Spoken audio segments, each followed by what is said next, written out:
남자의 무게가 숨을 멎게 했다. 낡은 매트리스가 삐걱거리는 소리와 그의 거친 숨소리, 그리고 벽지를 타고 흐르는 축축한 습기가 내 세상의 전부였다. 나는 눈을 감았다. 익숙한 체념이었다. 감각을 닫으면 이 순간은 그저 지나가는 시간에 불과했다. 내 몸은 더 이상 내 것이 아니었다. 그것은 아버지가 남긴 빚을 갚기 위한 담보물 살아남기 위한 도구일 뿐이었다. 그의 움직임이 멈췄을 때 나는 천천히 눈을 떴다. 흐릿한 불빛 아래로 보이는 남자의 번들거리는 등. 사채업자 노 실장이었다. 그는 만족스러운 신음을 흘리며 내게서 물러나 바닥에 아무렇게나 벗어던진 옷을 주워 입었다. 이걸로 이자 10만 원 탕감이다. 알지? 그가 담배에 불을 붙이며 말했다. 나는 대답 대신 몸을 일으켜 낡은 티셔츠를 꿰어 입었다. 온몸이 끈적거리고 더러운 것에 오염된 기분이었다. 빨리 씻어내고 싶었다. 그의 존재 자체를 내 살에 닿았던 그의 감촉을. 나는 그가 빨리 사라지기만을 바라며 벽 쪽으로 돌아 누웠다. 하지만 그는 갈 생각이 없는 듯. 됐다. 그가 다시 침대 쪽으로 다가오는 것이 느껴졌다. 매트리스가 다시 한번 삐걱였다. 야, 유은설. 그가 내 어깨를 툭툭 쳤다. 근데 생각해보니 좀 억울하네. 내 애비 빚이 얼만데 고작 이걸로 10만 원이라니. 그의 목소리에 담긴 불길한 기운에 등골이 서늘해졌다. 나는 몸을 돌려 그를 마주 보았다. 그의 눈이 탐욕으로 번들거리고 있었다. 약속했잖아요. 오늘 이걸로. 약속. 그가 비웃었다. 약속은 힘 있는 놈들이나 지키는 거야. 너 같은 고아년 말고. 그가 내 팔을 거칠게 잡아챘다. 나는 필사적으로 저항했다. 하지만 남자의 힘을 당해낼 수는 없었다. 한 번만 더 하자. 이번엔 공짜로. 그럼 생각해볼게. 싫어요, 나요. 직계자. 날카로운 파열음과 함께 고개가 돌아갔다. 뺨이 불타는 것처럼 아팠다. 그는 내 머리채를 움켜쥐고 나를 침대 위로 내동댕이 쳤다. 공포가 온몸을 집어삼켰다. 안 돼. 제발. 오늘은 아니야. 인연이 반항을 해. 그의 주먹이 내 복부를 향해 날아들었다. 윽하는 신음과 함께 숨이 막혔다. 그는 멈추지 않았다. 분노와 욕정을 이기지 못한 짐승처럼 그는 내게 무차별적으로 폭력을 가했다. 아픔에 정신이 아득해졌다. 이대로 죽는 걸까? 차라리 그게 나을지도 모른다. 이 지옥 같은 삶을 끝끝내 수만 있다면. 의식이 흐려지던 바로 그 순간이었다. 쾅! 귀가 먹먹해질 정도의 굉음과 함께 낡은 합판문이 산산조각 나며 안으로 터져 들어왔다. 먼지와 나무 파편이 방 안을 가득 메웠다. 내 위에 올라타 있던 노 실장이 놀라 고개를 들었다. 문이 있던 자리에는 어둠보다 더 짙은 실루엣의 남자 5이 서 있었다. 그들은 마치 지옥의 문을 지키는 수호신들처럼 보였다. 한가운데 선 남자는 완벽한 수트를 입고 있었지만 그에게서는 피냄새가 나는 듯 했다. 그의 왼쪽 남자는 의사 가운이라도 입고 있었던 것처럼 지적인 분위기였지만 그의 눈은 메스보다 더 차갑게 빛났다. 오른쪽 남자는 온몸이 무기인 것처럼 서 있는 것만으로도 주위의 공기를 얼어붙게 했다. 그들 뒤에 두 남자 역시 평범한 세상에 속한 사람들이 아니었다. 노 실장은 상황 파악이 되지 않는 듯 멍하니 그들을 쳐다보다가 이내 욕설을 뱉었다. 뭐야, 이 새끼들은. 그 순간 오른쪽에 다부진 체격의 남자가 움직였다. 그의 움직임은 눈으로 따라갈 수 없을 만큼 빨랐다. 그는 순식간에 노 실장의 팔을 꺾어 비틀었다. 뚜둑하고 뼈가 부러지는 끔찍한 소리가 방 안에 울렸다. 노 실장의 입에서 비명이 터져 나왔다. 감히 어떤 손으로 얘를 건드렸어. 남자의 목소리는 용암처럼 들끓는 분노를 담고 있었다. 그는 노 실장을 장난감처럼 들어 올려 벽에 쳐박았다. 그리고는 더 이상 비명조차 지르지 못하는 그를 무자비하게 짓밟기 시작했다. 나는 바닥에 쓰러진 채 그 끔찍한 광경을 멍하니 바라보았다. 피가 튀고 살이 지식여지는 소리가 들렸다. 하지만 이상하게도 무섭지 않았다. 내 머릿속은 하얗게 비어 있었다. 잠시 후 폭력은 멈췄다. 노 실장은 피투성이가 된 채 기절해 있었다. 5명의 남자들은 그에게 눈길 한 번 주지 않고 나를 향해 돌아섰다. 그들의 시선이 일제히 내게로 쏟아졌다. 지적인 분위기의 남자가 내게로 다가와 무릎을 꿇었다. 그는 조심스러운 손길로 내 얼굴의 상처를 살폈다. 그의 손길은 깃털처럼 부드러웠다. 나는 흐릿한 시야 속에서 그의 얼굴을 올려다보았다. 그리고 그 뒤에 서 있는 4명의 남자들을 차례로 바라보았다. 낯선 얼굴들. 하지만 이상하게도 너무나도 익숙했다. 머릿속 깊은 곳 먼지 쌓인 기억의 창고에서 무언가가 꿈틀거렸다. 흙먼지 날리던 보육원 운동장, 5명의 남자아이들, 그리고 그들 가운데서 웃고 있던 작은 여자아이. 우리가 지켜줄게, 은설아. 영원히. 달아빠진 필름처럼 기억의 조각들이 스쳐 지나갔다. 세월에 마모되고 세상의 풍패 거칠어졌지만 그 얼굴들이었다. 거짓말처럼. 나는 떨리는 입술을 겨우 움직여 한가운데 서 있는 가장 차갑고 슬픈 눈을 한 남자를 향해 속삭였다. 대하, 엄마. 내 목소리에 그의 얼음 같던 눈동자가 세차게 흔들렸다. 잿더미가 된 내 세상에 핏빛으로 물든 재회가 시작되고 있었다. 에티하, 엄마. 내 목소리는 먼지 쌓인 방 안에서 간신히 울렸다. 그 이름을 입에 담는 순간 10수년의 세월이 무너져 내렸다. 내 부름에 얼음처럼 서 있던 권태하의 어깨가 미세하게 떨렸다. 그의 눈동자 속에서 딱딱하게 굳어있던 무언가가 깨지는 소리가 들리는 듯 했다.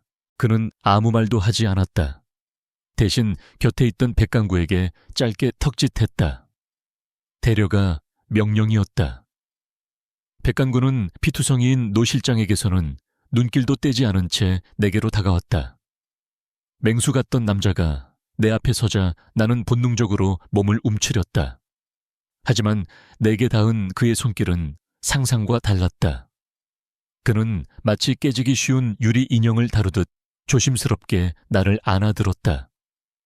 방금 전까지 사람을 반쯤 죽여놓던 남자의 손길이라고는 믿을 수 없을 만큼 부드러웠다. 내 몸이 허공에 뜨자 고통과 함께 현기증이 밀려왔다. 의식이 아득해졌다. 나는 백강구의 단단한 가슴에 기댄 채 눈을 감았다. 모든 것이 꿈 같았다. 지독한 악몽이거나 혹은 너무나도 잔인한 희망이거나 정신이 들었을 때 나는 차 안에 있었다. 도시의 불빛이 창밖을 빠르게 스쳐 지나갔다. 나는 부드러운 가죽 시트에 눕혀져 있었고 내 머리는 누군가의 무릎을 베고 있었다. 고개를 들자 다정한 눈으로 나를 내려다보고 있는 하진 오빠와 눈이 마주쳤다. 어릴 적 울고 있는 나에게 몰래 사탕을 쥐어주던 얼굴. 이제는 대한민국 모든 사람이 아는 톱배우가 된 얼굴이었다. 괜찮아 은설아. 거의 다 왔어. 그가 속삭이며 내 머리를 쓰다듬었다. 차 안은 침묵으로 가득했다. 운전석에는 권태하가, 조수석에는 최이안이 앉아 있었다. 백간구와 서지훈은 나와 함께 뒷좌석에 앉아 마치 왕을 호위하는 기사들처럼 나를 둘러싸고 있었다. 누구도 말을 하지 않았지만 차 안의 공기는 무겁게 가라앉아 있었다. 죄책감, 분노, 그리고 아주 오랜 시간 응축된 슬픔의 냄새가 났다. 차는 서울 외곽의 어둠 속에 잠긴 산일로 접어들었다. 그리고 마침내 거대한 철문 앞에 멈춰 섰다. 최이안이 태블릿을 몇 번 두드리자 육중한 철문이 소리 없이 열렸다. 문 너머에는 현대적인 디자인의 거대한 저택의 모습을 드러냈다. 성이라고 해도 좋을 만큼 웅장하고 요새라고 해도 좋을 만큼 위압적이었다. 백간구가 다시 나를 안아 저택 안으로 옮겼다. 내부는 밖에서 본 것보다 더 넓고 화려했다. 하지만 그 화려함 속에는 사람 사는 온기 대신 서늘한 경계심만이 감돌았다. 그는 나를 2층의 한 방으로 데려갔다. 모든 것이 새하얀 병실처럼 보이는 방이었다. 눕혀, 내가 볼게. 서지훈이 말했다. 그는 어디선가 가져온 구급 상자를 열며 다가왔다. 나는 침대 위에 눕혀졌고 그는 익숙한 손놀림으로 내 상처를 살피기 시작했다. 찢어진 입술을 소독하고 멍든 팔다리를 확인했다. 갈비뼈에 금이 갔을 수도 있어. 내일 아침에 병원으로 데려가서 정밀 검사해봐야겠다. 일단 진통제부터 맞자. 그가 주사기를 들었을 때 나는 공포에 질려 몸을 뒤로 뺐다. 바늘에 대한 공포보다 낯선 남자가 내 몸에 손을 댄다는 사실이 더 무서웠다. 그런 내 모습을 본 서지훈의 손이 허공에서 멈칫했다. 그의 눈에 깊은 슬픔이 스쳐 지나갔다. 미안해, 은설아. 오빠야. 지훈이 오빠. 기억나. 그의 목소리는 절망적일 만큼 다정했다. 그 목소리에 기억의 파편이 떠올랐다. 넘어졌을 때 울고 있는 내 무릎에 서툰 솜씨로 반창고를 붙여주던 작은 소년. 내가 의사가 돼서 우리 은설이 하나도 안 아프게 해줄게. 눈물이 터져 나왔다. 나는 그의 손길을 더 이상 거부하지 않았다. 진통제가 혈관을 타고 퍼지자 지독했던 통증이 서서히 가라앉았다. 그와 함께 억지로 눌러왔던 과거의 기억들이 수면 위로 떠오르기 시작했다. 벼룩이 들끓던 매트리스에서 6명이 서로의 온기로 추위를 견디던 밤. 썩은 감자 하나를 6조각으로 나눠 먹던 점심. 그리고 모든 것이 끝장나버린 그날 밤. 원장, 그 새끼가 우리 돈을 갖고 튀었어. 어린 태아의 목소리. 불이야, 모두 도망쳐. 누군가의 절규. 은설아, 내 손 잡아, 꽉 잡아. 필사적으로 뻗어오던 간구의 손. 하지만 나는 그 손을 잡지 못했다. 검은 연기 속에서 무너지는 건물, 잔해 속에서 나는 그들을 놓쳐버렸다. 그리고 홀로 남겨졌다. 다시는 만날 수 없을 것이라고 생각했다. 왜 이제 왔어? 나는 텅 빈 천장을 보며 중얼거렸다. 원망이 아니었다. 그저 순수한 물음이었다. 내 작은 목소리에 방 안에 있던 5명의 남자들이 모두 굳어졌다. 창가에 서서 등을 보이고 있던 권태아가 마침내 입을 열었다. 그의 목소리는 쇳소리가 섞인 것처럼 거칠었다. 미안하다. 그 한마디에 모든 것이 담겨 있었다. 지난 10수년의 세월, 그들이 나를 찾아 헤맸을 시간, 그리고 마침내 나를 이런 모습으로 발견한 것에 대한 절망과 자책. 하진 오빠가 내게 다가와 이불을 덮어주었다. 이제 괜찮아, 은설아. 이제 아무도 너 못 건드려. 여기가 네 집이야. 우리는 다시는 절대로 널 떠나지 않아. 그 약속이 이 낯선 방에서 내가 들은 마지막 말이었다. 나는 약기운과 탈진으로 깊은 잠에 빠져들었다. 이것이 구원인지 아니면 또 다른 감옥의 시작인지 알 수 없었다. 다만 한 가지는 분명했다. 내 지옥 같던 어제는 끝났다. 그리고 오늘 예측할 수 없는 새로운 지옥 혹은 천국이 시작되고 있었다. 다음 날 아침 나는 낯선 부드러움 속에서 눈을 떴다. 온몸의 통증은 약기운 덕분에 희미해져 있었고 내 몸을 감싸고 있는 것은 거위 털 이불의 가벼운 온기였다. 내가 기억하는 마지막 옷은 피와 먼지로 더러워진 티셔츠였지만 지금 내가 입고 있는 것은 부드러운 실크 잠옷이었다. 천천히 몸을 일으키자 거대한 통유리 창문 너머로 그림처럼 잘 가꾸어진 정원이 보였다. 어젯밤 내가 탈출해온 곰팡이와 절망의 냄새가 뒤섞여 있던 그 옥탑방과는 완전히 다른 세상이었다. 나는 조심스럽게 방을 나섰다. 복도는 끝이 보이지 않을 만큼 길었고 대리석 바닥은 내 맨발에 차갑게 와닿았다. 집은 거대하고 고요했으며 그 고요함이 오히려 위압적으로 느껴졌다. 마치 거대한 박물관에 홀로 남겨진 기분이었다. 일어났구나, 은설아. 부드러운 목소리에 화들짝 놀라 돌아보았다. 하진 오빠가 웃으며 서 있었다. 아침 햇살 속에서 그의 얼굴은 비현실적으로 빛났다. 그는 내게 다가와 조심스럽게 내 어깨를 감쌌다. 아침 먹자.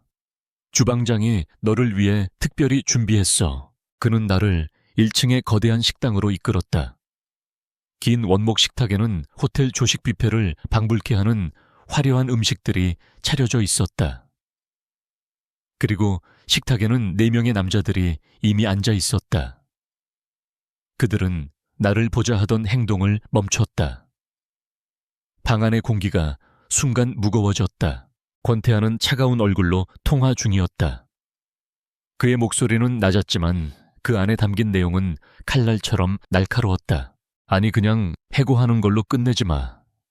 이 업계에 2번 다시 발 못 붙이게 만들어. 그리고 그놈이 일하던 대부업체 당장 인수해. 그리고 폐업시켜버려. 나는 숨을 삼켰다. 그가 말하는 것이 어젯밤의 노 실장에 관한 것임을 직감할 수 있었다. 백간구는 신문을 보고 있었지만 그의 손에 들린 신문이 미세하게 구겨져 있었다. 그는 끓어오르는 분노를 억누르고 있는 맹수처럼 보였다.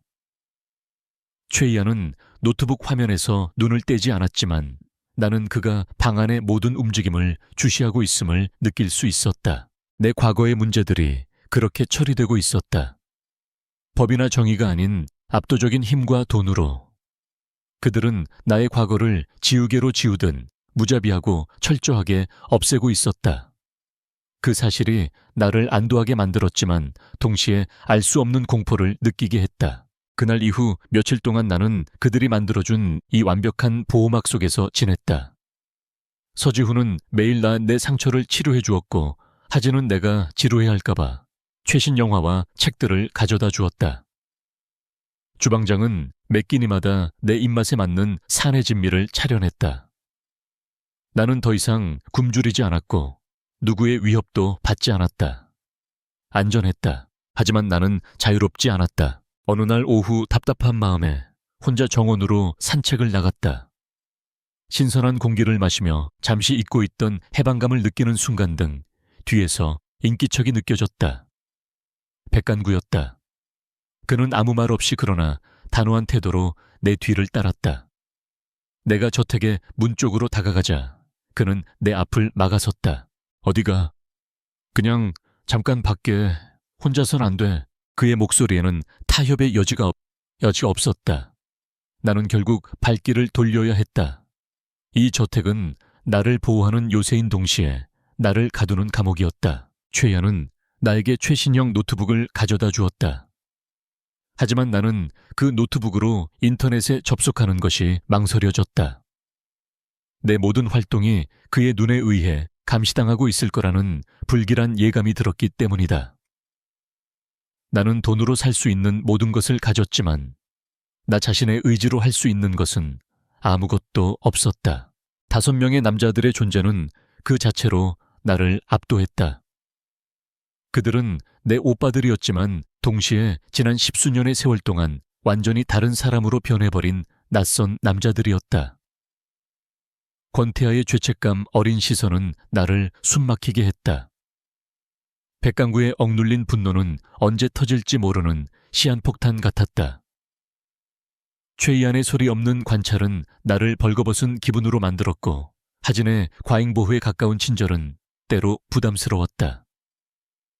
서지훈의 의학적인 관심은 고마웠지만 끊임없이 나를 환자로 대하는 것 같아 불편했다. 그들은 모두 잃어버렸던 연약한 여동생을 보고 있었지만 나는 더 이상 그 소녀가 아니었다. 나는 지난 10년 동안 세상의 밑바닥에서 홀로 살아남은 여자였다. 어느 날 저녁 나는 모두의 예상을 깨고 행동했다. 주방장이 정성껏 차린 저녁 식사를 거부하고 부엌으로 들어가 찬장에서 라면 한 봉지를 꺼냈다. 5 남자의 당황한 시선이 내게로 쏠렸다. 은설아 그게... 서지훈이 무어라 말하려 했지만 나는 그를 무시하고 냄비에 물을 올렸다. 보글보글 물이 끓는 소리. 익숙한 라면 수프 냄새. 그것은 지난 10년간 나의 주식이었고 내 생존의 상징이었다.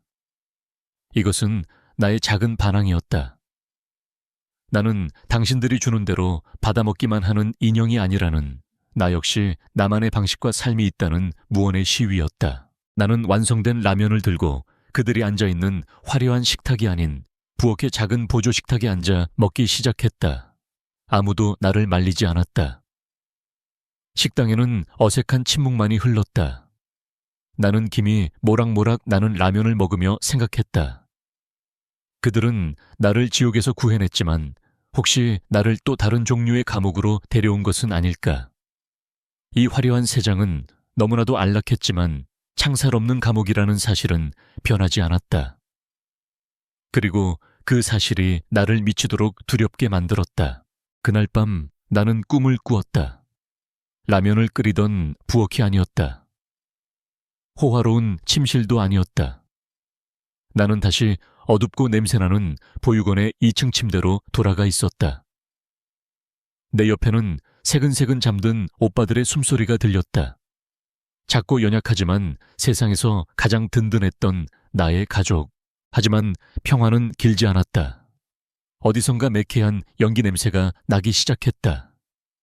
처음에는 희미했지만 점점 더 짙어졌다. 복도에서 누군가 다급하게 외치는 소리가 들렸다. 무리야, 불이 났어. 순간 세상이 아수라장으로 변했다. 잠에서 깬 아이들의 비명소리 건물이 타들어가며 내는 섬뜩한 파열음. 우리는 잠옷바람으로 뛰쳐나왔다. 복도는 이미 자욱한 연기와 시뻘건 불길로 가득했다. 은설아, 이쪽이야. 태아 오빠가 내 손을 잡고 끌었다. 우리는 다른 아이들과 뒤엉켜 필사적으로 출구를 향해 달렸다. 뜨거운 열기가 살을 태울 것 같았고 유독한 연기가 숨을 막았다. 바로 그때 천장의 대들보가 굉음을 내며 무너져 내렸다. 우리의 앞길이 막혀버렸다. 안 돼. 절망적인 비명이 사방에서 터져 나왔다. 불길이 우리를 향해 혀를 날름거리며 다가왔다. 그때였다. 우리를 지옥으로 밀어 넣었던 원장이 돈 가방을 든 채 우리 옆에 작은 비상구를 통해 빠져나가는 것이 보였다. 그는 겁에 질린 우리를 돌아보며 악마처럼 웃었다. 보험금을 노리고 일부러 불을 지른 것이었다. 강구 오빠 손. 나는 내 옆에 강구 오빠에게 필사적으로 손을 뻗었다. 그의 손이 내 손을 잡았다. 하지만 그 순간 또 다른 폭발이 일어났다. 충격으로 인해 꽉 잡았던 우리의 손이 허무하게 풀려버렸다. 나는 뒤로 밀려났고 그의 모습은 검은 영이 속으로 사라졌다. 안도아의 오빠. 나는 비명을 질렀다.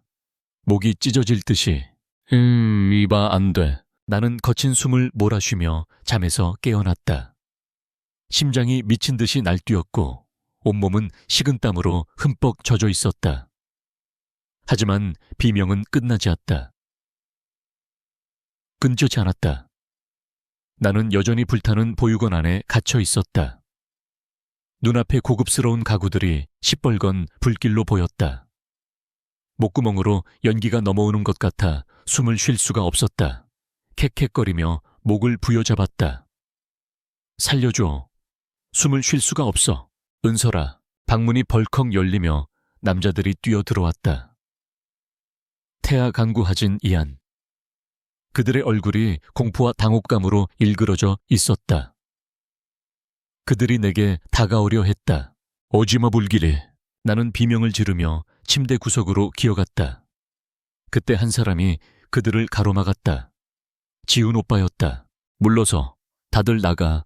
여긴 내가 맡을게. 그의 목소리는 낮고 차분했지만 누구도 거역할 수 없는 힘이 담겨 있었다. 오빠들은 잠시 망설이다. 그의 말을 따라 방에서 물러났다. 방 안에는 나와 그 단둘만이 남았다. 그는 내게 섣불리 다가오지 않았다. 나와 적당한 거리를 유지한 채 내 눈높이에 맞춰 무릎을 꿇었다. 은설아, 내 말 들려. 나는 대답 대신 가쁜 숨만 몰아쉬었다. 괜찮아. 그냥 과호흡이야. 죽지 않아. 그의 목소리는 의사가 환자를 안심시키는 것처럼 침착했다. 나봐. 내 눈 보고. 여기는 불타는 보육원이 아니야. 안전한 내 방이야. 나는 그의 눈을 보았다. 그의 눈은 깊고 차분했으며 흔들림이 없었다. 그 눈을 보자 나를 옥죄던 공포가 아주 조금 흐릿해지는 것 같았다. 나 따라서 숨 쉬어 천천히. 자, 들이마시고. 그가 시범을 보이듯 천천히 숨을 들이마셨다. 내쉬고. 나는 홀린 듯이 그의 호흡을 따라 하려고 했었다. 캑캑거리던 기침이 조금씩 잦아들고 타는 듯이 아팠던 폐에 서늘한 공기가 들어오기 시작했다. 그는 내가 조금 진정된 것을 확인하고는 다시 한번 부드럽게 말했다. 조하, 아주 잘하고 있어. 그럼 이제 이 방 안에 있는 파란색 물건 5가지만 말해볼까? 파란색. 눈에 보이는 게 아무거나. 천천히 찾아봐. 나는 그의 말에 따라 방 안을 둘러보았다. 침대 옆 의자에 파란색 쿠션, 책상 위에 파란색 펜, 커튼에 파란색 무늬. 내가 물건의 이름을 하나씩 말할 때마다 현실 감각이 서서히 돌아왔다. 뜨거운 불길은 사라지고 차가운 달빛이 창문을 통해 들어오고 있었다. 나는 더 이상 불타는 지옥에 있지 않았다. 얼마나 지났을까? 나는 마침내 미친 듯이 날뛰던 심장을 진정시킬 수 있었다. 온몸에 힘이 빠져나가 나는 침대 위에 무너지듯 쓰러졌다. 지훈 오빠는 그때서야 내게 다가와 땀으로 젖은 내 이마를 닦아주고 물 한 잔을 건넸다. 나는 물을 마시며 그를 바라보았다. 그는 나를 동정하지도 과하게 위로하지도 않았다. 그는 나를 죄책감 어린 눈으로 바라보는, 오빠도 나를 소유하려는 남자도 아니었다. 그는 그저 아픈 사람을 치료하는 의사였다. 그의 그 명확한 거리가 그 어떤 위로보다 나를 안심시켰다. 그는 작은 약병에서 알약 2개를 꺼내 내게 건넸다. 신경안정제야. 먹고 푹 자. 그럼 괜찮아질 거야. 나는 잠시 망설였다. 하지만 그의 차분한 눈을 보자 나는 고개를 끄덕이며 그가 건네는 약을 받아 입에 넣었다. 낯선 남자가 주는 것을 받아먹는 행위. 지난 10년간 절대 하지 않았던 행동이었다. 그것은 아주 작은 균열이었다. 내가 세상과 나 자신을 향해 쌓아 올렸던 두꺼운 벽에 생긴 아주 작지만 선명한 첫 번째 균열.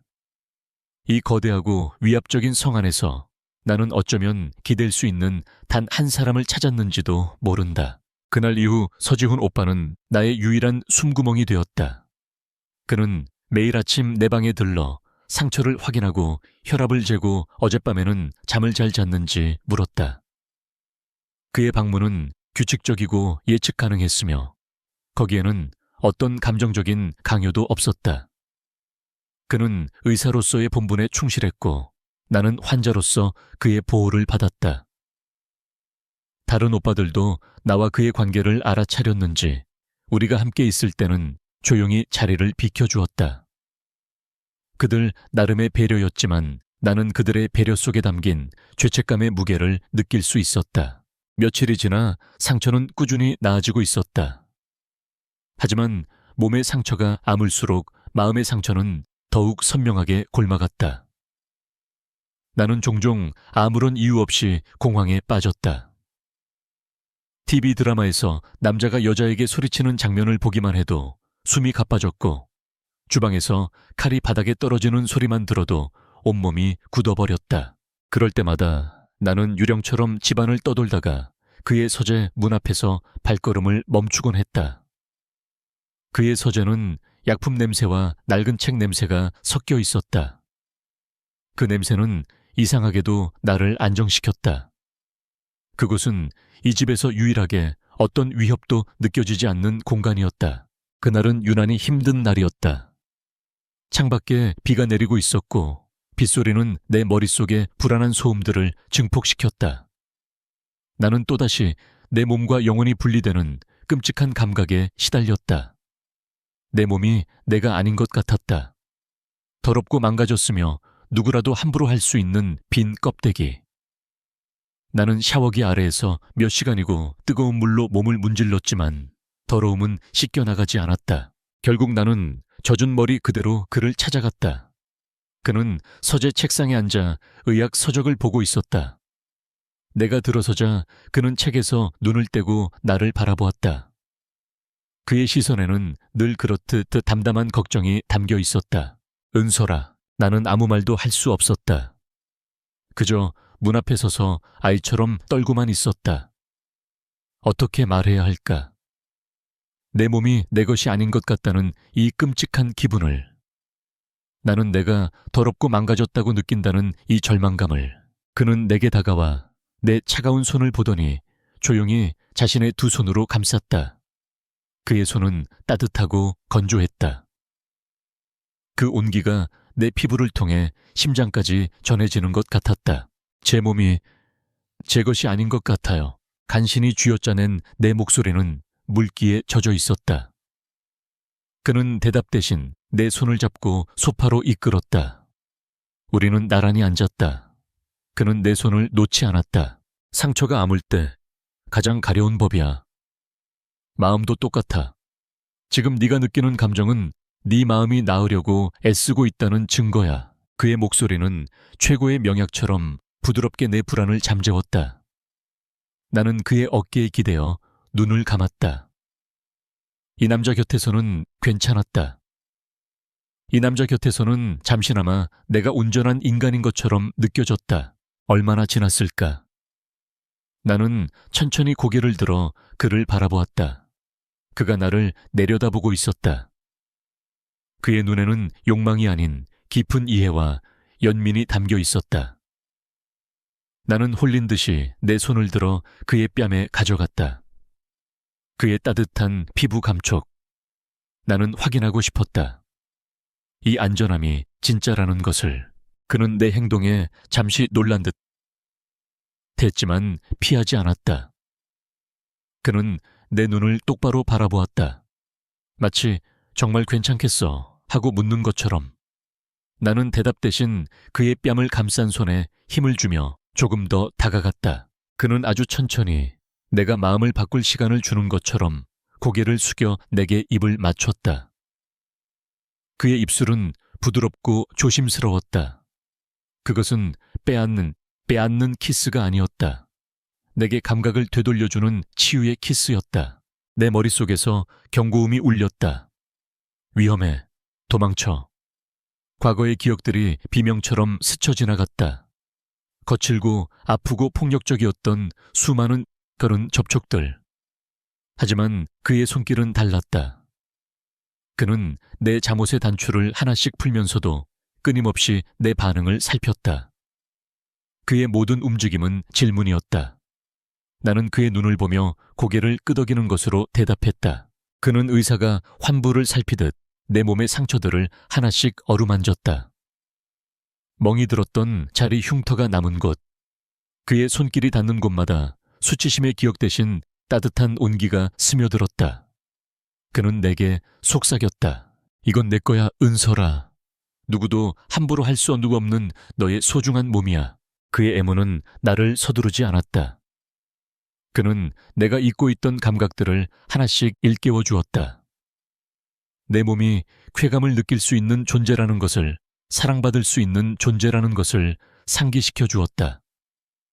내 안에서 오랫동안 싸우고 있던 두 개의 자아 상처 입은 과거의 나와 안전을 갈망하는 현재의 내가 그의 품 안에서 서서히 화해하고 있었다. 우리의 몸이 하나가 되었을 때 나는 아픔 대신 충만함을 느꼈다. 그것은 영혼의 연결이었고 깊은 교감이었다. 나는 더 이상 과거의 기억에 휘둘리지 않았다. 오직 그의 눈동자와 그의 천과 나를 부르는 그의 목소리만이 내 세상의 전부였다. 나는 그의 품 안에서 아주 오랫동안 잃어버렸던 나 자신을 되찾고 있었다. 모든 것이 끝났을 때 나는 그의 팔에 안겨 조용히 눈물을 흘렸다. 슬픔의 눈물이 아니었다. 내 몸과 마음이 다시 하나가 되었음을 느끼는 기쁨과 해방의 눈물이었다. 그는 아무것도 묻지 않고 그저 내 머리를 쓰다듬어 주었다. 나는 처음으로 내가 물건이 아니라고 느꼈다. 피해자도 아니었다. 나는 그저 나였다. 그리고 그것만으로도 충분했다. 서지훈의 품에서 맞이한 아침은 달랐다. 악몽의 잔재도 나를 짓누르던 무력감도 없었다. 대신 아주 오랫동안 잊고 지냈던 평온함이 내 안에 자리 잡고 있었다. 간밤의 일은 단순한 육체적 결합이 아니었다. 그것은 흩어졌던 내 영혼의 조각들을 다시 붙이는 신성한 의식과도 같았다. 내가 지훈 오빠와 함께 1층으로 내려갔을 때 식당에는 4명의 남자들이 모두 모여 있었다. 나는 본능적으로 긴장했지만 그들의 반응은 내 예상과 달랐다. 질투나 분노 혹은 어색함 같은 것은 없었다. 그들은 그저 나를 바라보았다. 그리고 내 얼굴에서 이전과는 다른 평온함을 발견했는지 그들의 얼굴에 아주 미세한 안도감이 스쳐 지나갔다. 권태아가 커피잔을 든 채 지훈 오빠를 향해 아주 짧게 고개를 끄덕였다. 그것은 무언의 감사이자 인정이었다. 그들은 알고 있었다. 어젯밤 지훈 오빠가 한 행동은 소유욕의 발현이 아니라 나를 위한 치료 행위였다는 것을. 그들의 최우선 순위는 언제나 나 유은설의 안녕이라는 사실을 그 짧은 눈맞춤이 증명하고 있었다. 그 순간 나는 깨달았다. 이 기묘한 가족의 중심에는 질투를 넘어선 더 깊은 유대감이 존재하고 있었다. 내 안에서도 작은 변화가 시작되고 있었다. 나는 더 이상 겁에 질린 작은 새처럼 구석에 숨어 있지 않았다. 나는 그들의 눈을 마주쳤고 아침 인사를 건넸다. 그리고 주방장이 차려준 아침 식사를 남김없이 먹었다. 내가 변하고 있다는 것을 그들 모두가 느끼고 있었다. 그날 저녁 권태아가 저택의 서재로 나를 불렀다. 서재는 그의 성역이었다. 그는 단 한 번도 나를 이곳에 들인 적이 없었다. 그는 거대한 책상 뒤에 앉아있지 않고 창가 옆 소파에 앉아 내게 맞은편 자리를 권했다. 몸은 좀 어때? 그가 어렵게 입을 열었다. 나는 담담하게 대답했다. 괜찮아요. 그는 잠시 침묵했다. 창밖의 어둠이 그의 얼굴에 짙은 그림자를 드리웠다. 그는 아주 오랫동안 혼자 짊어져 왔던 무거운 짐을 내려놓듯 이야기를 시작했다. 그날 이후로 단 하루도 널 잊은 적이 없어. 그의 목소리는 낮게 잠겨 있었다. 내가 장남이었어. 너희들을 지켜야 했지. 그런데 나는 네 손을 놓쳤어. 그 불길 속에서. 그는 주먹을 꽉 쥐었다. 뼈마디가 하얗게 드러났다. 우리는 살아남았지만 그건 사는 게 아니었어. 반쪽짜리 영혼으로 버티는 거였지. 나는 오직 한 가지 목표만 보고 달렸어. 돈과 힘을 가져야 한다. 누구도 우리를 그리고 너를 다시는 짓밟지 못하게 할 만큼 강해져야 한다. 그래서 이 제국을 세웠어. 널 찾아서 너에게 안전한 성을 주기 위해서. 그의 눈이 나를 향했다. 그 안에는 지독한 죄책감과 십수년간 골마 터진 상처가 고스란히 담겨 있었다. 그런데 우리가 널 찾았을 때 그 썩어빠진 방에서 그 버러지 같은 놈 밑에서 그건 내가 상상했던 최악의 지옥이었어, 은설아. 내가 세운 모든 것이 의미 없게 느껴졌어. 그의 고백에 나는 아무 말도 할 수 없었다. 나는 그의 고통의 깊이를, 그의 절망의 무게를 감히 짐작할 수 없었다. 나는 소파에서 일어나 그에게 다가갔다. 그리고 그의 꽉 쥔 주먹 위로 내 손을 얹었다. 오빠 잘못이 아니야. 나는 속삭였다. 우린 그냥 어린애였잖아. 내 말에 그의 어깨가 가늘게 떨렸다. 그는 고개를 숙여 내 손등 위로 자신의 이마를 기댔다. 이 강하고 냉철한 남자의 가장 연약한 모습을 본 순간 나는 그를 용서했다. 그리고 나 자신도 용서했다. 우리의 과거는 누구의 잘못도 아니었다. 그저 잔인한 운명이었을 뿐. 며칠 후 백강우가 나를 찾아왔다. 그는 저택 지하에 있는 트레이닝 룸으로 나를 데려갔다. 그곳은 각종 운동기구와 샌드백으로 가득 찬 그의 공간이었다. 지훈이가 내 마음을 치료해줬다면 나는 네 몸을 치료해줄 거다. 그가 붕대를 손에 감으며 무뚝뚝하게 말했다. 다시는 누구에게도 그렇게 무력하게 당하지 않게. 내 몸을 지킬 힘은 결국 너 자신에게서 나와야 해. 그는 내게 복싱 기본 자세부터 가르쳐주기 시작했다. 처음에는 어색했다. 누군가와 신체적으로 접촉하는 것도 내 몸에 힘을 주는 방법도 잊은 지 오래였다. 하지만 그는 보기보다 훌륭한 스승이었다. 거칠었지만 인내심을 갖고 내가 따라올 때까지 기다려주었다. 주먹을 그렇게 쥐는 게 아니야. 엄지를 안으로 넣으면 네 손가락만 부러져. 시선은 정면을 보고 피하지 마. 우리는 땀을 흘렸다. 그의 지도 아래 나는 내 몸의 근육들이 깨어나는 것을 느꼈다. 처음으로 내 몸이 그저 연약하고 상처 입은 존재가 아니라 힘을 낼 수 있는 가능성을 지닌 도구라는 것을 깨달았다. 그날 훈련이 끝날 무렵 나는 그가 가르쳐준 대로 그의 공격을 막아내고 빈틈을 노려 그의 복부에 가벼운 펀치를 날렸다. 물론 그는 맞아주었겠지만 내 주먹이 그의 단단한 복근에 닿는 감촉은 짜릿했다. 나는 놀라 내 주먹을 내려다보았다. 이 작은 손이 누군가를 때릴 수도 나를 방어할 수도 있었다. 그 사실이 믿기지 않았다. 나도 모르게 내 입가에 희미한 미소가 떠올랐다. 그것은 이전의 어떤 미소와도 다른 내 안에서부터 차오르는 강인함의 미소였다. 그런 나를 보던 백강우의 입께도 아주 드물고 진귀한 미소가 걸렸다. 땀과 근육으로 맺어진 새로운 유대감이 우리 사이에 생겨나고 있었다. 나의 치유는 이제 더 이상 부드러움에만 의존하지 않았다.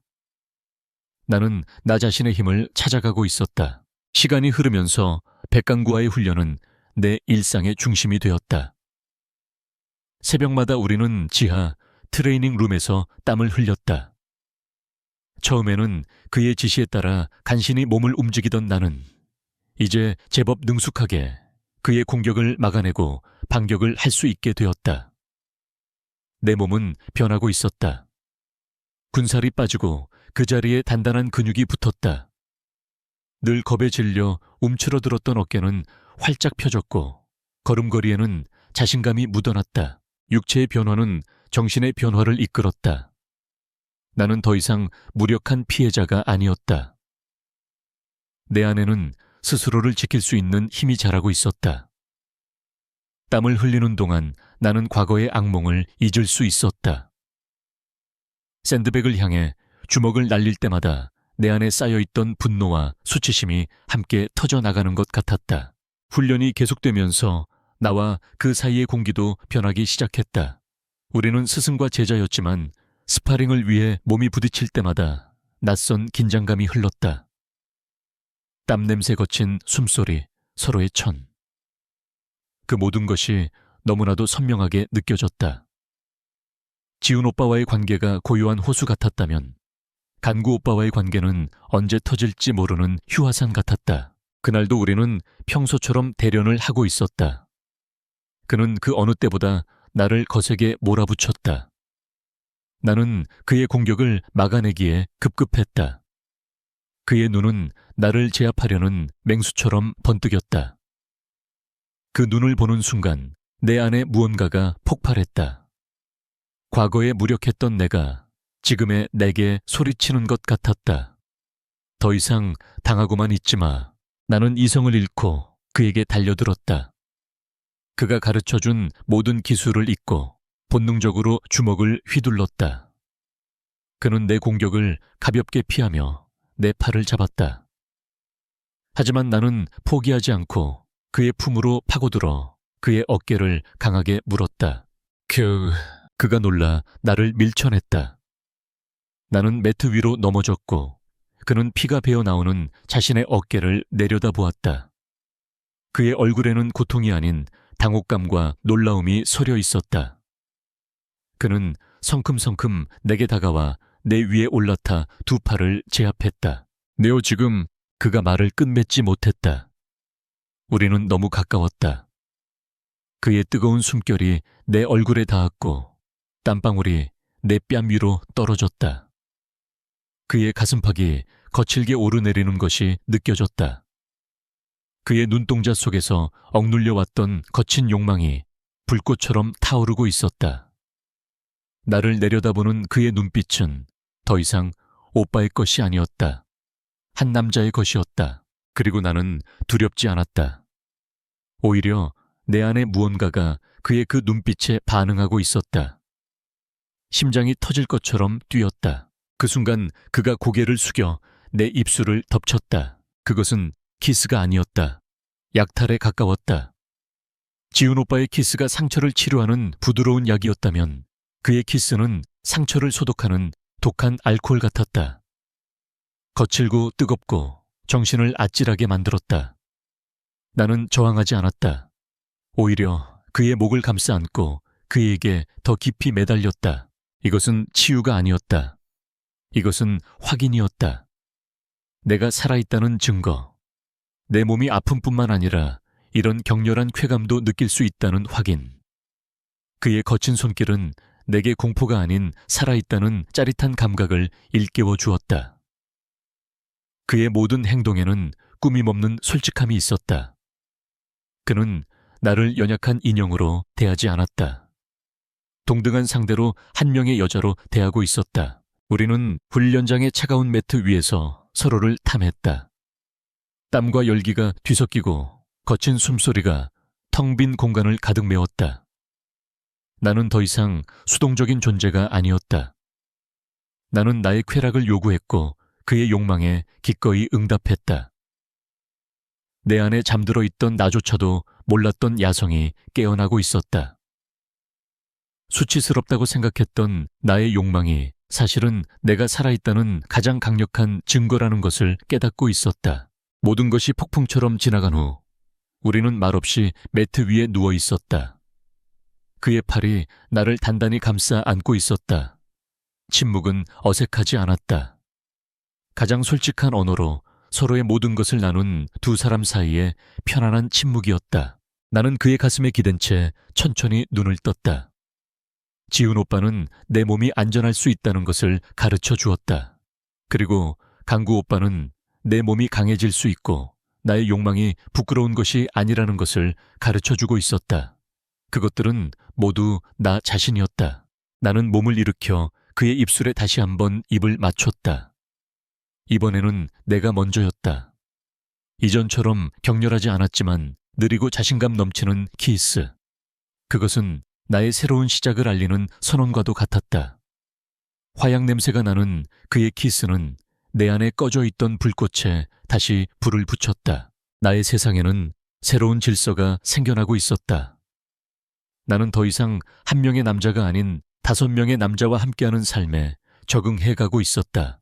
그것은 세상의 기준으로 보면 이상하고 어쩌면 부도덕한 관계일지도 몰랐다.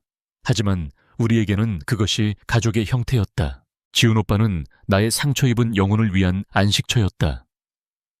그의 품은 언제나 따뜻하고 안전했다. 간구 오빠는 나의 잠재된 힘을 일깨워주는 기폭제였다. 그와의 시간은 나를 더 강하고 대담하게 만들었다. 다른 오빠들과의 관계 역시 깊어졌다. 태아 오빠는 묵묵히 나의 가장 큰 울타리가 되어주었다. 그의 존재만으로도 나는 세상의 어떤 위협도 두렵지 않았다. 이한 오빠는 말수가 적었지만 내가 좋아하는 영화나 음악을 어떻게 알았는지 노트북에 담아놓곤 했다. 그는 소리 없이 나를 관찰하고 나를 기쁘게 하는 방법을 찾아냈다. 하진 오빠는 나의 웃음을 책임졌다. 그는 재치 있는 농담으로 나를 웃게 만들었고 우울해 보일 때면 아름다운 멜로디로 피아노를 연주해 주었다. 각기 다른 5개의 색깔. 그 색들이 모여 유은설이라는 나의 세상을 채우고 있었다. 나는 아주 오랜만에 어쩌면 태어나서 처음으로 완전한 행복을 느끼고 있었다. 하지만 행복은 언제나 불행의 그림자를 동반하는 법이었다. 우리가 잊고 있던 과거의 유령이 우리의 행복을 시기하듯 다시 돌아오고 있었다. 한편 서울의 한 고급 빌라에서 늙은 남자가 신문을 읽고 있었다. 그의 이름은 박선태. 지금은 존경받는 사회복지재단의 이사장 행세를 하고 있었지만 그의 진짜 얼굴은 10수년 전 부정한 돈을 위해 아이들을 지옥에 밀어넣고 불을 지른 보육원 원장이었다. 그의 눈이 신문 한쪽의 기사에 멈췄다. 고아원에서 자란 5명의 친구, 각계의 왕이 되어 돌아오다 라는 자극적인 제목의 기사였다. 기사에는 5남자의 사진과 그들의 성공 신화가 자세히 실려 있었다. 금융계의 마이더스의 손, 권태아 의학계의 신의 손 서지훈 보안업계의 살아있는 전설, 백강구 IT업계의 보이지 않는 지배자 최이한, 그리고 연예계의 황태자 하진, 박선태의 손이 부들부들 떨리기 시작했다.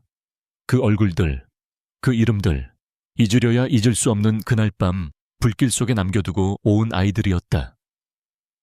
살아있었단 말인가. 그것도 이렇게 성공해서 자신의 눈앞에 다시 나타나다니. 그의 등줄기로 차가운 식은땀이 흘렀다. 그들이 자신을 찾아온다면, 그날 밤의 진실을 세상에 폭로한다면 그는 공포에 떨다가 이내 탐욕스러운 미소를 지었다. 위기는 곧 기회였다. 그는 자신의 더러운 인맥을 총동원해 그들의 뒷조사를 시작했다. 그리고 알아냈다. 그 5놈이 한 집에 살고 있다는 것을. 그리고 그 집에 한 명의 여자를 더 숨기고 있다는 것을. 윤설, 박선태는 그 이름을 나직이 읊조렸다. 기억난다. 5놈들이 유독 싸고 돌던 작고 병약했던 여자아이. 그놈들의 유일한 약점. 그의 늙은 눈이 탐욕과 교활함으로 번뜩였다. 아직 게임은 끝나지 않았다. 그들의 첫 번째 경고는 아주 사소한 것이었다. 어느 날 아침 저택의 현관문 앞에 죽은 까마귀 한 마리가 놓여 있었다. 별것 아닌 일로 넘길 수도 있었지만 5남자의 얼굴은 차갑게 굳어졌다. 그것은 조폭들이나 사용하는 고전적인 경고의 방식이었다. 두 번째 경고는 더 직접적이었다. 이한 오빠의 표정이 며칠 동안 눈에 띄게 어두워졌다. 그는 밤낮으로 컴퓨터 앞에 앉아 무언가와 싸우고 있었다. 그가 말했다. 외부에서 우리 집 보안 시스템에 계속해서 침투 시도가 있어. 상대는 보통 해커가 아니야. 아주 교묘하고 끈질겨. 목적은 단 하나, 유은설의 정보야. 그리고 3번째 경고가 도착했을 때 우리의 불안은 공포로 변했다. 내 앞으로 발신인 불명의 작은 소포가 배달되었다.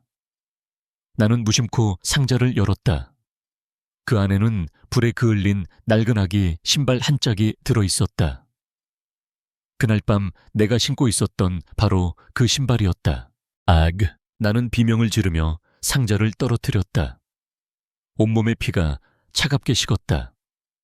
과거의 망령이 내 눈앞에 실체로 나타난 것이다. 그 순간 집안의 모든 평화가 산산조각 났다. 강구 오빠는 당장 뛰쳐나가서 놈을 찾아내겠다며 으르렁거렸고, 태아 오빠는 얼음 같은 얼굴로 어딘가에 전화를 걸어 지시를 내리기 시작했다. 지훈 오빠는 사색이 된 나를 진정시키려 애썼다. 자하셨어. 밤새 컴퓨터와 씨름하던 이한 오빠가 마침내 입을 열었다. 그의 목소리는 지쳐 있었지만 눈은 분노로 불타고 있었다. 그는 모니터를 우리 쪽으로 돌렸다. 화면에는 한 늙은 남자의 사진이 떠 있었다. 인자한 미소를 짓고 있는 사회사업가의 얼굴. 나는 그 얼굴을 보자 숨을 쉴 수가 없었다. 내 입에서 나도 모르게 이름이 흘러나왔다. 박 원장. 그 이름의 5남자의 눈빛이 일제히 변했다. 그들의 눈에는 경악 분노, 그리고 지독한 살기가 동시에 떠올랐다. 우리가 애써 묻어두었던 악몽의 근원, 우리를 만들어낸 악마. 그가 돌아온 것이다. 그리고 그는 우리가 어디에 있는지, 그리고 내가 여기 있다는 것을 알고 있었다. 태아 오빠가 모니터 속 박선태의 얼굴을 노려보았다. 그리고는 천천히 우리를 둘러보았다.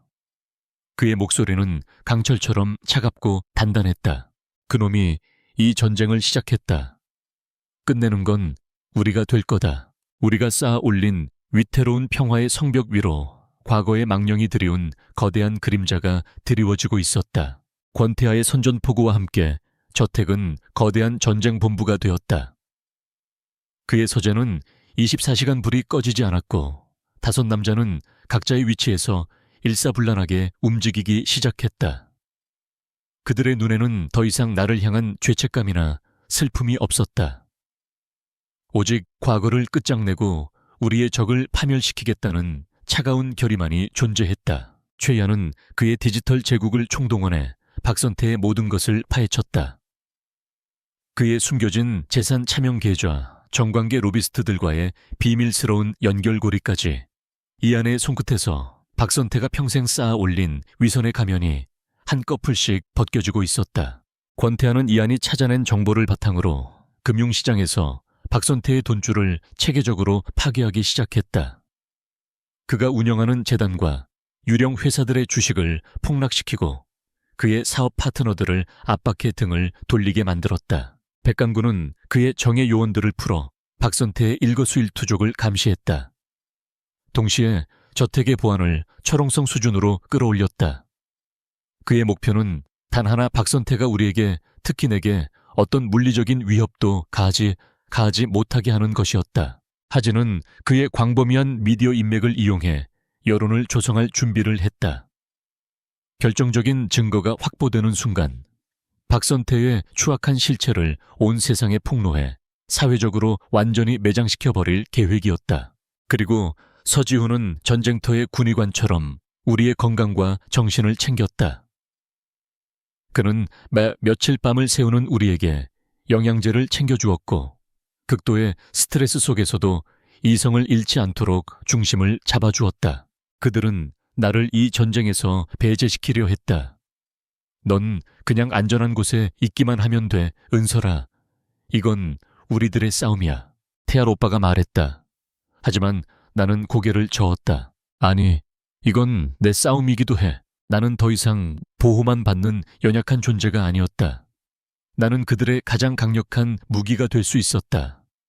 왜냐하면 나는 박선태라는 악마를 누구보다 잘 알고 있었으니까. 나는 그들의 작전 회의에 합류했다. 그리고 잊고 싶었던 과거의 기억들을 퍼즐 조각처럼 맞춰나가기 시작했다. 박 원장은 보육원 원장실에 비밀 금고가 있었어요. 액자 뒤에. 어릴 때 우연히 본 적이 있어요. 그 안에 비자금 장부가 있었을 거예요. 그는 매달 마지막 주 금요일 밤이면 백 사장이라는 사람을 몰래 만났어요. 그 사람이 아마 원장의 약점을 쥐고 있는 브로커일 거예요. 나의 기억들은 그들의 전쟁에 결정적인 단서가 되었다. 그들은 더 이상 나를 지켜야 할 여동생으로만 보지 않았다. 그들은 나를 함께 싸우는 동지로 전우로 인정하기 시작했다. 우리는 비로소 6명의 완전한 한 팀이 되었다. 전쟁은 막바지를 향해 치닫고 있었다. 이안이 마침내 박선태의 비밀 장부를 해킹해냈고 그 안에는 방화와 살인교사에 대한 결정적인 증거가 담겨 있었다. 모든 준비는 끝났다. 최후의 일격만을 남겨둔 밤이었다. 나는 잠 못 이루고 서재로 향했다. 태아 오빠가 홀로 그곳에 있었다. 그는 거대한 지도 앞에 서 있었다. 그것은 우리가 함께 자랐던 보육원 주변의 지도였다. 그는 그 지도를 보며 길고 긴 싸움의 끝에서 깊은 상념에 잠겨 있었다. 나는 조용히 그에게 다가가 등 뒤에서 그의 허리를 감싸 안았다. 내 온몸으로 그의 긴장과 고독이 전해져 왔다. 그는 지난 10수년간 이 모든 짐을 혼자 짊어지고 있었을 것이다.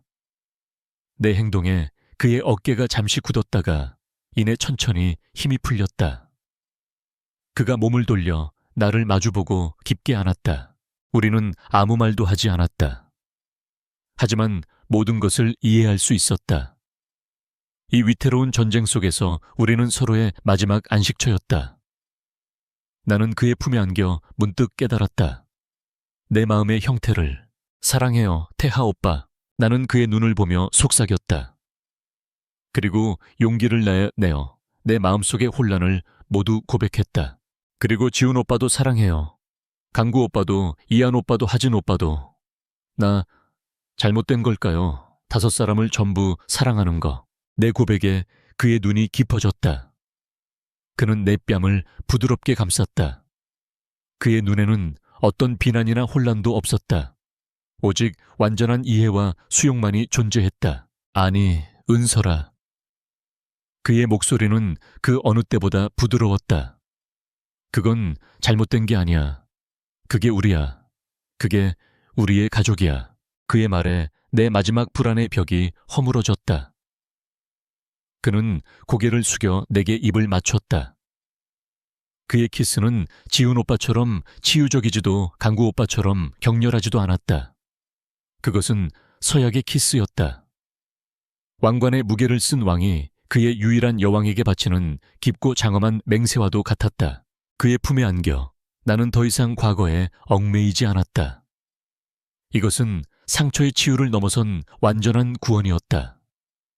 나는 그들의 리더인 그의 품에서 비로소 이 기묘하고 위태로운 가족의 심장으로서 나의 자리를 받아들였다. 우리는 함께 전쟁의 지도를 내려다보았다. 마지막 전투가 곧 시작될 것이다. 그리고 우리는 함께 이 지독한 과거를 끝내고 우리만의 새로운 역사를 써 내려갈 준비가 되어 있었다. 최후의 전투는 생각보다 싱겁게 끝났다. 우리가 세상에 풀어놓은 진실의 무게 앞에서 박선태가 평생 쌓아 올린 거짓의 성은 모래성처럼 허무하게 무너져 내렸다. TV 뉴스에서는 연일 그의 추악한 만행을 보도했고 그는 한때 존경받는 사회사업가에서 대한민국에서 가장 파렴치한 악마로 추락했다. 법의 심판이 내려지기 전 그는 구치소에서 스스로 목숨을 끊었다. 비겁한 끝이었다. 그의 죽음과 함께 우리를 올가매던 지독한 과거의 사슬도 끊어졌다. 하지만 승리의 기쁨은 없었다. 그저 텅 빈 고요함만이 남았다. 우리는 너무나도 긴 시간 동안 오직 복수라는 하나의 목표만을 보고 달려왔다. 이제 그 목표가 사라진 자리에 우리는 어떻게 살아가야 할지 막막했다. 그로부터 1년 후 나는 내 이름으로 열린 첫 번째 개인전의 한가운데에 서 있었다. 갤러리에는 수많은 사람들이 내 그림을 보기 위해 모여들었다. 내 그림들은 어두웠다. 불길과 잿더미, 절망과 공포가 캔버스를 가득 채우고 있었다. 하지만 그 모든 그림에는 공통점이 있었다.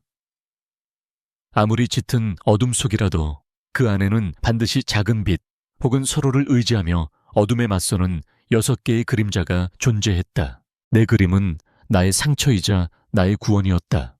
유은설 작가님, 작품의 영감은 어디서 얻으셨습니까? 한 기자가 내게 마이크를 내밀었다.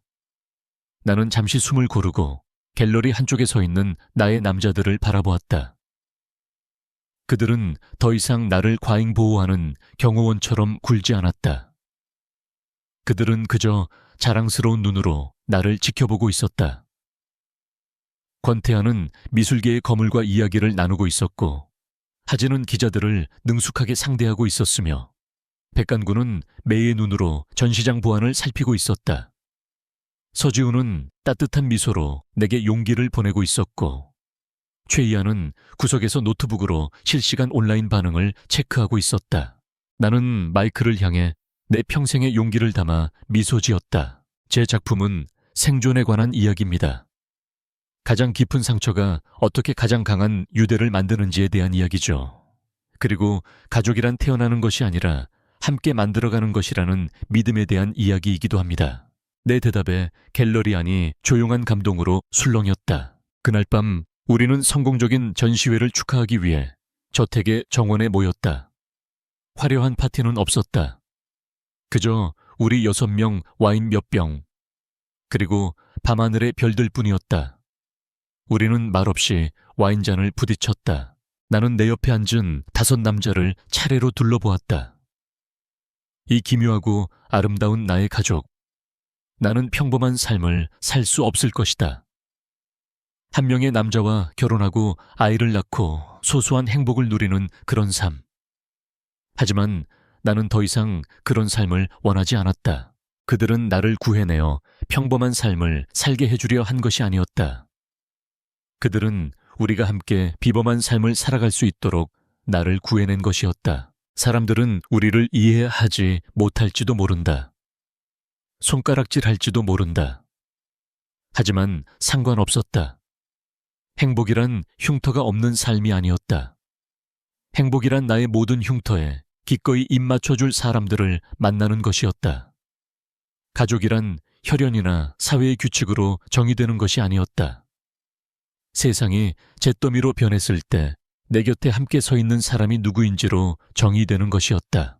우리는 불길 속에서 태어난 한 무리의 늑대들이었다. 우리는 세상의 규칙 안에서 안정을 찾는 대신 서로에 대한 맹렬한 충성 안에서 우리의 집을 찾았다. 권태아가 내 어깨를 감싸 안았고 백강구가 내 무릎에 머리를 기댔다. 서지훈이 내 손을 따뜻하게 잡아주었고 하진이 내 머리카락에 장난스럽게 입을 맞췄다. 최희아는 말없이 다가와 내 등 뒤에 기대 앉았다. 5개의 다른 온기가 나를 중심으로 완벽한 하나의 원을 이루고 있었다. 나는 밤하늘을 올려다보았다. 수많은 별들이 빛나고 있었다. 나는 더 이상 길 잃은 외로운 별이 아니었다. 나는 나만의 별자리를 찾았다. 나의 5개의 별, 나의 연인, 나의 형제, 나의 구원자, 그리고 나의 유일한 가족. 나는 마침내 나의 집에 도착했다.